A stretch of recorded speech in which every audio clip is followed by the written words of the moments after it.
Good afternoon, everyone.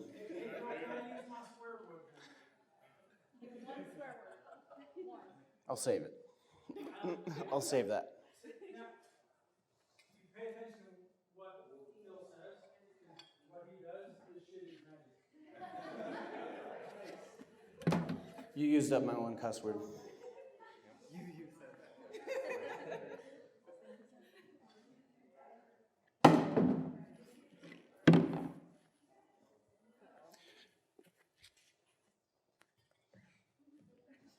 Who here likes getting more customers?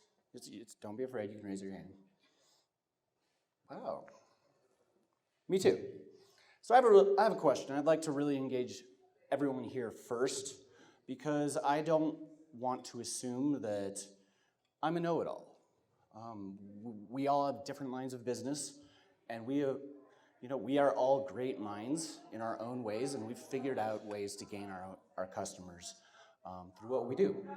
So I was wondering if I could get 3 people to just raise your hand and come up here and share very briefly what is your best way currently of getting clients, finding and getting clients. So Matt, you raised your hand first. Come on up.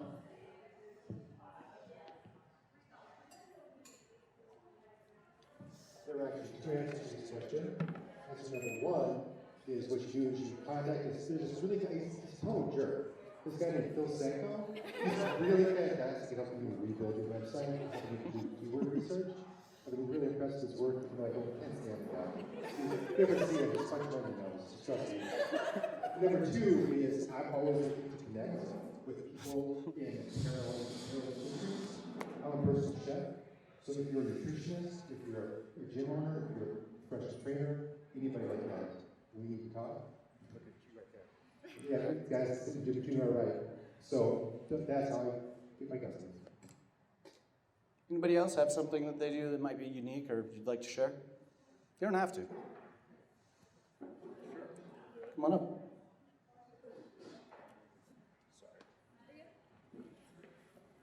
Wow, okay, a lot of people there. It's good, excellent. So probably one of the unique things I do is I actually try to communicate with common people.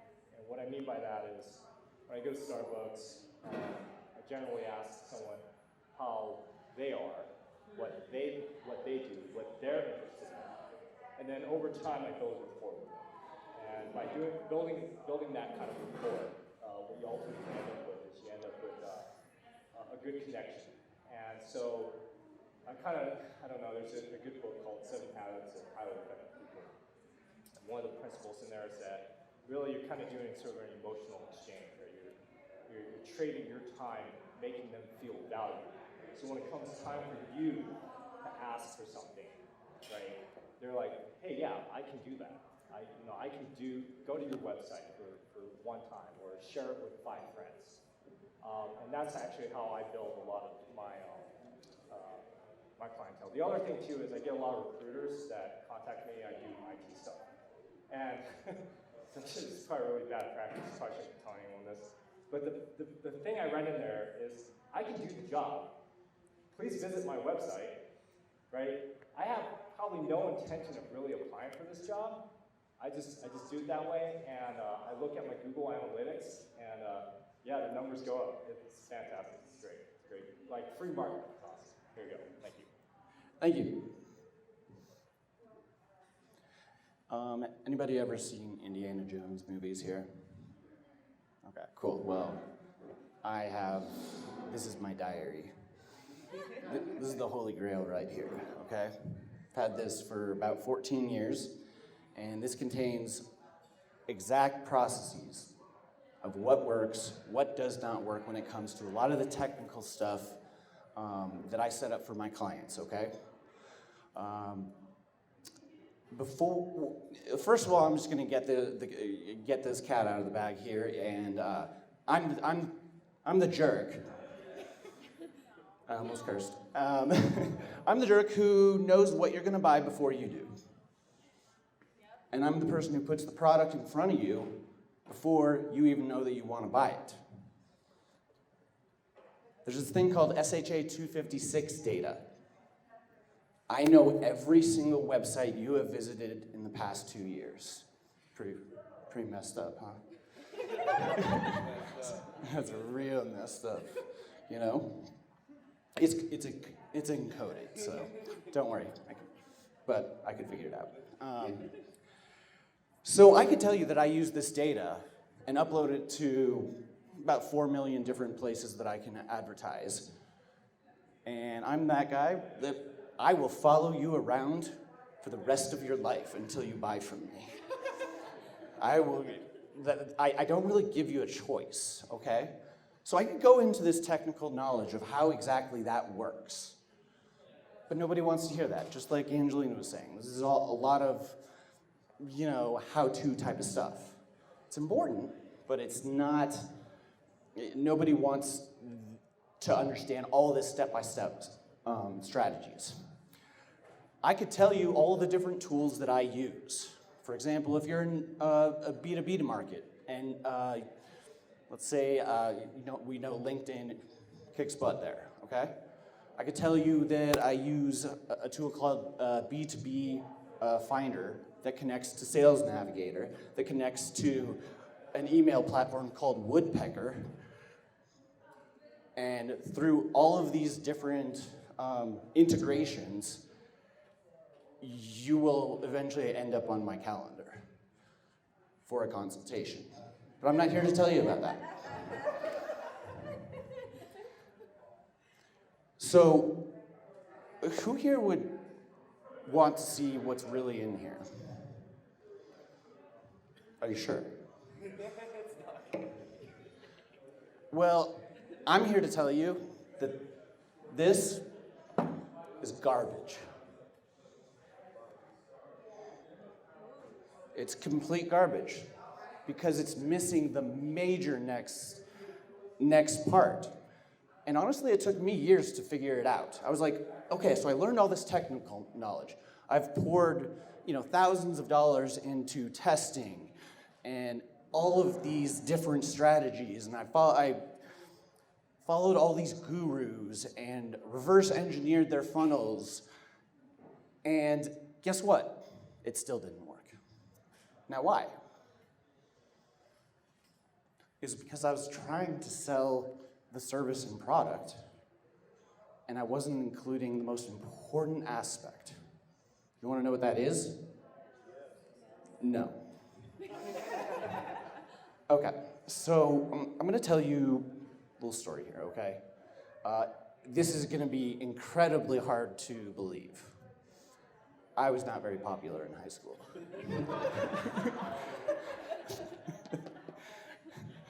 I know. I was that guy who was sitting by himself at the lunch table, or, I started my homework early and I went to the school library. The old lady librarian was probably one of my best friends in high school, okay? I just, I wasn't even involved. I was involved in varsity sports. I thought that when I got to high school, it would be like I would be able to reinvent myself, and find a good group of friends and maybe even meet a girl. I don't know, but that didn't happen. And so I turned to computers. And I turned into this little hermit in my basement, and I learned everything there. Started learning that. Started playing lots of online games and selling characters. It was really nerdy. And so I was kind of in this state of depression back then, because I didn't have the social skills that everybody else had to get friends. But there was a twist. In the summer, everything changed every summer. And that's because I spent my summers in northern Wisconsin in this hodunk town, like when you drive through the middle of nowhere and it's like, oh, we got 1,000 people here, But up there, I was a 3-time state championship water skier. I was a regional champion in the Midwest. When I went up there, girls broke up with their boyfriends for a chance at this.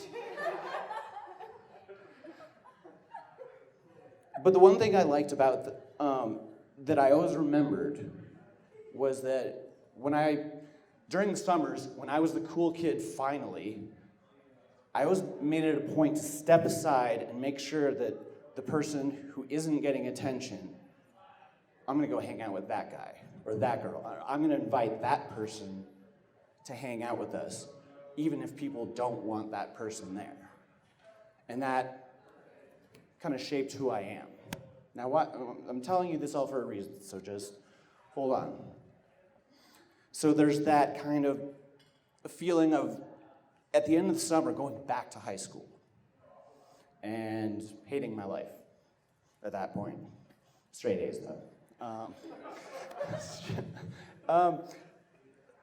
Move a little forward, I was in college, or after college, I got a job in finance, and I worked in a box for about a little over 9 years, cubicle.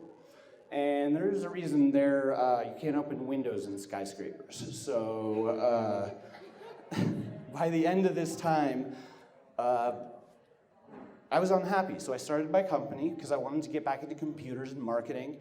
So I started my company part-time.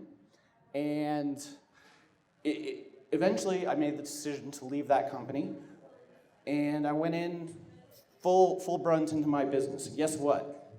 I failed miserably. Like, it was bad. I thought it was gonna be this massive success. It wasn't. And this led to a lot of problems. I'm sure you can imagine if anybody's married and you're not bringing in your portion of the money or something like that, this leads to a lot of issues. My issues turned into, honestly, some major drinking problems. And about 2 years ago, I had a month where pretty much everything fell apart. I had actually gotten a new job, and it was almost my dream job. I was the head of marketing at the corporate level of a franchise system that had about 140 locations. And I got to set up their new marketing system. So things looked good then, but within 1 month, I was on my way to a friend's wedding in the mountains, and I get the call that like nobody ever wants to receive from family. My dad, we'd never had a good relationship growing up, and it took a long time to repair that, and eventually he was my best friend. But I got a call saying from my sister that he had flown in to surprise both of us, which he had never done in his entire life. And I get this call, and it is, "Hey Phil, Dad has collapsed, and we just did CT scans, pancreatic cancer. He's got 3 months." That devastated me. Combine that with an already existing, pretty bad drinking problem. I got a DUI. It's hard to admit some of these things, but it happened, okay? And then I got let go from that job because of that. Some people here saw me go through that. Avatal helped me a little bit through that, overcome some fears here. But I felt like I was back in high school, and that point where I was a nobody, because I knew I had to cancel all my friends. But I didn't know how to gain more friends. And eventually, when I got out of that rut, kind of came out of the darkness, I go online and I start looking for who are the type of people I really want to start hanging out with and build relationships with. I start seeing, a variety of people that are in this room, and I see them working together. And eventually I meet up with this crazy girl, Jessica Gonzalez, which I strategically placed myself in her way, creepily. And that brought me to Denver Grapevines. And since then, and through all of you, it's kind of helped me better understand myself and better understand who I want to be around. Now, why am I telling you guys this? Right? Who gets on stage and tells about the worst things in their life, you know, that have happened in their life? Well, the reason I'm telling you is because, again, I can tell you all that technical mumbo jumbo, but does it really mean anything if you don't know me? There are other people out there that do what I do. There are other people out there that do what you do. But guess what? Did I just connect with some of you on even just a slight level? Raise your hand. And that was the missing part of the marketing. I can set up all the automation I want. I can have that working in the background. But if I don't have my story sprinkled throughout that automation, it doesn't mean anything. People already know what you do. They already know what your service is, what your product is, but they don't know you. And once you actually get a little bit vulnerable, start sharing some of the bad times in your life, how you overcame them, it will transform the way that people come to you, like Angelina was talking about. And those sales conversations are quick because they already know, like, and trust you. They like your story, they like the type of person you are, and they want to do business with you. And one easy way to do this is kind of the, if I had not done this, then this wouldn't happen. So example, if I had not been a nerd in high school and had no friends, I wouldn't have gotten into computers and marketing and understanding how to sell things online. If I had not then changed up in the summer and really realized people do like me, but that I can also be the person who lifts up others around me who I identified as people like I was during the high school year. If I would have not done that, then I wouldn't have continuously built those relationships with the people up in northern Wisconsin, and I would never, ever have realized the potential of what the knowledge that I had gained during that kind of dark time, and how important that was for my future. And we all have stories like that, okay? If I had not worked in a cubicle for 9 years, if I had not gotten that job and then got fired and got a DUI, if I had not had my dad die and changed my life completely forever, I would not be in Denver Grapevines, I would not know any of you, and I sure as heck would not be on stage right now. So when you think about marketing, it's about connections. And people always ask, like, what is value? You were talking about this, and this piggybacks exactly on what you're saying, what you said, Angelina. We're humans. We want to see that we're not the only people struggling in life. And we love hearing the stories of people overcoming those struggles and continuously becoming masters of their profession and the best possible versions of themselves that they could possibly be. So you want to know what marketing really is? You want to know how to create value? You want to know how to build relationships? Have those conversations.